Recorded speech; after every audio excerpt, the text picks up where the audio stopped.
Mesdames et messieurs, bonsoir, bienvenue dans votre actualité sur Yellow Vision. Nous sommes à samedi, le 1er août 2026. Une fois de plus, bienvenue. Le général de division Abdoulaye Maïga, Premier ministre, a réussi ce vendredi 31 juillet 2026 le nouveau directeur général de la Société de gestion de l'énergie de Manatali Sogem, Juliana Charja Bernarda Sagna.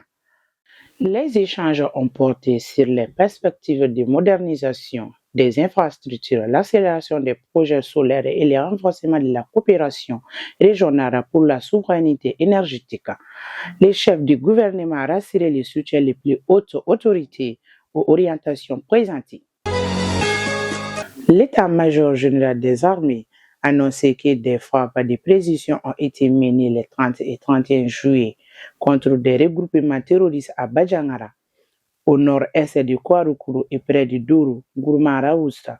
Le bilan fait état de plusieurs terroristes neutralisés, de des véhicules armés de munitions détruites.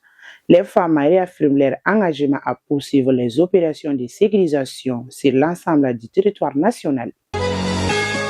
Le commissariat de police de Kenzambougou a intercepté le mardi 28 juillet un véhicule transportant d'importantes quantités de produits pharmaceutiques contre effet et de chèvres indiens 350 plaquettes de Tramaking et Tramadola, 11 briques de chèvres, 3 suspects âgés de 18 à 20 ans a été arrêté. Une enquête est en cours pour identifier d'éventuels complices.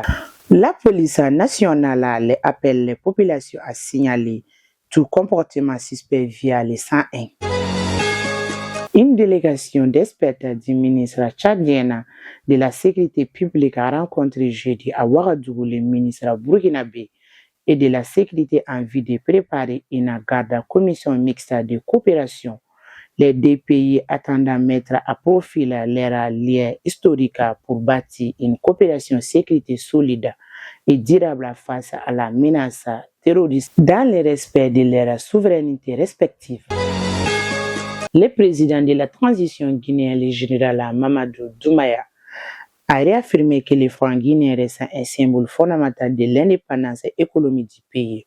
65 ans après son adoption, il a tenu à rassurer l'opinion sur le maintien de cette souveraineté monétaire alors que des spéculations circulant sur une éventuelle disparition de la monnaie nationale au profit de l'ego.